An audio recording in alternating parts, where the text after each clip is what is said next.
Hey, salut à tous, bienvenue à Question Auto. J'espère que vous allez bien. Matt est à bord présentement de la Genesis G70, la voiture nord-américaine de l'année. Et je dois vous dire que j'ai été effectivement surpris par ce véhicule-là aussi. Et ça faisait un petit bout de temps qu'on voulait se démarquer du côté de Genesis. Et on le sait que c'est Kia, Hyundai aussi qui est tout mélangé à ces compagnies-là. Donc, on est dans un créneau présentement de berline performante de luxe. Et je dois vous dire qu'on réussit à se démarquer parce qu'il y en a du bon véhicule présentement dans ce segment-là. Et Genesis, on le sait, on voulait offrir vraiment une expérience de luxe, soit aux clients ou encore aux futurs clients, et on a réussi. Premièrement, ça commence avec la vente du véhicule, qui peut très bien se faire en ligne. Donc, vous êtes assuré quand même d'avoir un bon prix, mais on s'entend de négocier toujours, ça fait partie de la game. Mais le vendeur va venir chez vous, vous présenter le véhicule, peu importe où ce que vous êtes, au bureau, un midi, ou voire même à la maison. Donc, quand vous êtes prêt tout simplement. Et c'est ça que j'appelle une expérience qui est différente. Et on commence à s'adapter aux besoins des gens d'aujourd'hui. Il n'y a rien de plus plate que d'aller en concession, attendre, tourne la feuille pour qu'on rencontre le vendeur qui est supposé de vendre le véhicule là, parce que souvent il y a un ordre. Ça fait dur ces méthodes-là, c'est passé de date. Donc, grosso modo, l'expérience aussi client en tant que telle, pendant 50 ans ou encore 100 000 km, vous allez avoir les entretiens gratuits du véhicule, vous allez avoir le service à domicile de Genesis. On vient chercher votre véhicule, on vous dépose un autre véhicule, vous pouvez vous en servir et on vous ramène ça à la maison ou encore peu importe où est-ce que vous êtes après. Donc, véhicule de courtoisie fourni. Terminer des histoires de « il va-t-il en avoir un, n'auras-tu pas », faire des livres, puis taponnage avec ça. Grosso modo, système aussi de GPS, la navigation, les mises à jour qui sont incluses. Et si jamais c'est requis, vous avez quand même une assistance routière aussi que vous pouvez appeler en tout temps. Donc, la Genesis G70, regardez-moi le look de ce véhicule-là, complètement incroyable. Mais quand vous prenez place à bord aussi, c'est là que vous comprenez que Genesis a mis le paquet. Dans le détail, dans la finition, que ce soit à l'intérieur, à l'extérieur, ça rayonne le luxe et c'est ce qu'on aime. Motorisation possible, 2.0 turbo, 4 cylindres, 252 chevaux à 6200 tours minute, 260 livres-pieds de couple entre 1400 et 4000 tours minute. Bien entendu, la turbocompression nécessite de l'essence premium et on a la possibilité aussi d'aller avec le 3.3 litres Twin Turbo. Et là, préparez-vous, ce V6-là développe 365 chevaux à 6000 tours minute. Un moteur qui aime révolutionner, 376 livres-pieds de couple entre 1300 et 4500 tours. C'est une bombe de puissance et à peu de frais. Et ailleurs dans le monde, donc peut-être en Europe sans doute, on retrouve quand même la possibilité d'avoir une mécanique 2.2 litres diesel. Donc, amis français, section commentaires, dites-nous si vous l'avez ce véhicule-là ou s'il est encore trop cher à cause de vos taxes. Si vous prenez la plus grosse mécanique, vous avez une traction intégrale, vous avez une transmission 8 vitesses automatique et vous avez aussi la possibilité d'avoir le véhicule en mode propulsion ou encore avec une 6 vitesses manuelle, mais on va jumeler le tout à la motorisation 2 litres turbo-compressée. On a différents modes de conduite qui vont permettre d'ajuster la réactivité du véhicule, le feeling dans le volant, la suspension. Consommation d'essence maintenant, c'est sûr qu'un 3.3 litres double turbo compressé, ça boit. Puis on aime ça se servir de la puissance, fait que c'est ce que ça donne. On parle de 13.3 litres au 100 en ville, 9.5 sur l'autoroute. C'est pas mal les chiffres, grosso modo, qu'on était capable de faire avec le véhicule, même en hiver. La motorisation 2 litres va boire un petit peu moins.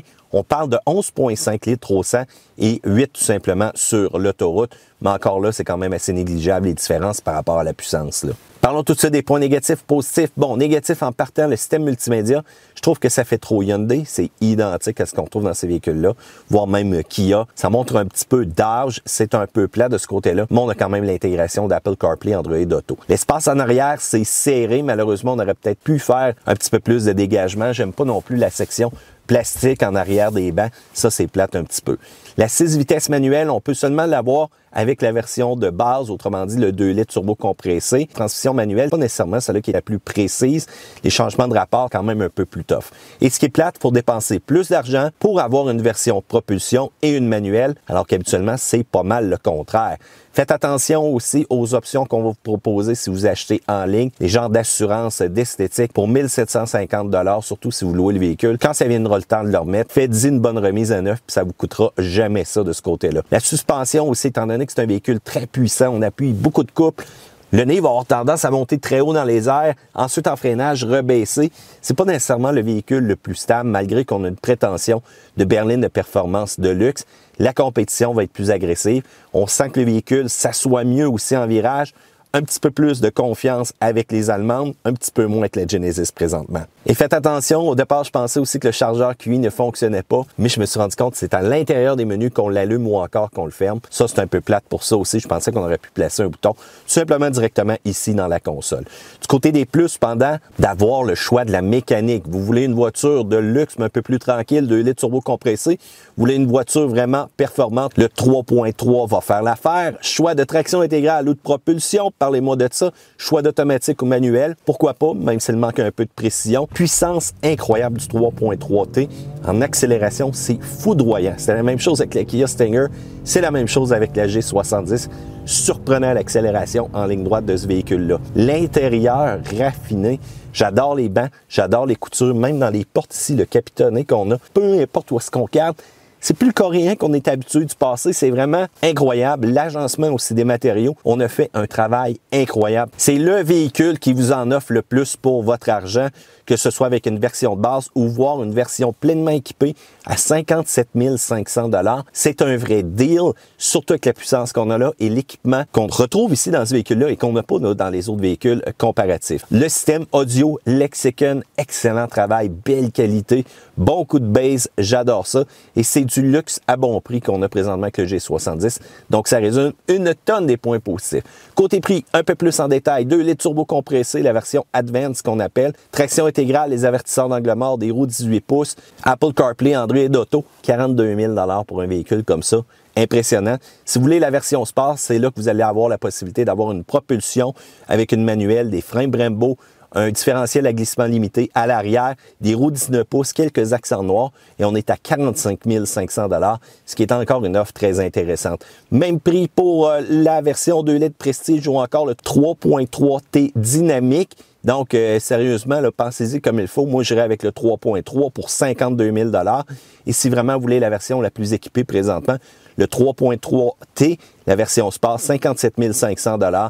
Limited slip, ligne d'échappement double à l'arrière, roue 19 pouces, les pneus Michelin Pilote Sport 4. Donc, vraiment très intéressant comme véhicule, très abordable.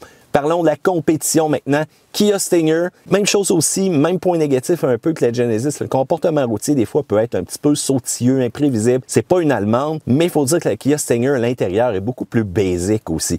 C'est sûr qu'il y a une petite mini différence de prix, mais encore là, si vous êtes pour choisir un de ces deux véhicules-là, allez-y avec la G70. Ça reste un véhicule qui a une super puissance et un vrai bargain deal. Audi A5 Sportback aussi, qui se démarque par son côté pratique au niveau du hatchback, un peu similaire à la Kia Stinger. Un look un peu plus générique cependant, un peu moins d'espace en arrière, mais très belle comparaison qu'on peut faire avec ce véhicule-là. Donc, c'en est un aussi qu'on vous recommande si jamais vous aimez avoir un feeling de conduite intéressant. On ne peut pas passer à côté des Allemandes, la Mercedes-Benz classée ou encore la BMW Série 3. C'est sûr que le comportement routier est peut-être un peu plus raffiné, va être un peu plus précis, surtout au niveau de la suspension aussi. Ça rayonne encore un peu plus le luxe présentement. Genesis va acquérir sa réputation, mais c'est impossible d'avoir le package qu'on a là. Peu importe laquelle des deux Allemandes, là, vous allez débourser des gros bidous avant de vous rendre avec un véhicule le plus équipé comme celui-ci. Si la fiabilité, c'est important pour vous, il reste Lexus avec la IS. C'est pas du tout aussi le fun à chauffer présentement, surtout pas en ligne droite. Mais c'est une voiture avec laquelle on ne se stressera pas au travers du temps. Ça ne coûtera pas les mêmes entretiens non plus que le véhicule qu'on a ici présentement. Une autre qui est intéressante, c'est la Volkswagen Arteon. Elle n'est pas nécessairement aussi puissante que la G70. On a quand même fait un beau lien entre le style différent, le luxe, mais on a conservé un habitat qui est quand même assez sobre. On a un très bon prix pour le véhicule. Il faut dire aussi qu'on a la même fonctionnalité un peu Sportback et que dire aussi la 4Motion qui est incroyable selon moi. Il faut faire attention cependant avec l'Alfa Romeo Giulia. C'est sûr que c'est un véhicule qui look super cool, mais la fiabilité, est-ce qu'elle est au rendez-vous? Je ne suis pas sûr. Et l'espace intérieur aussi, au niveau du rangement, on n'a rien de comparable ici présentement.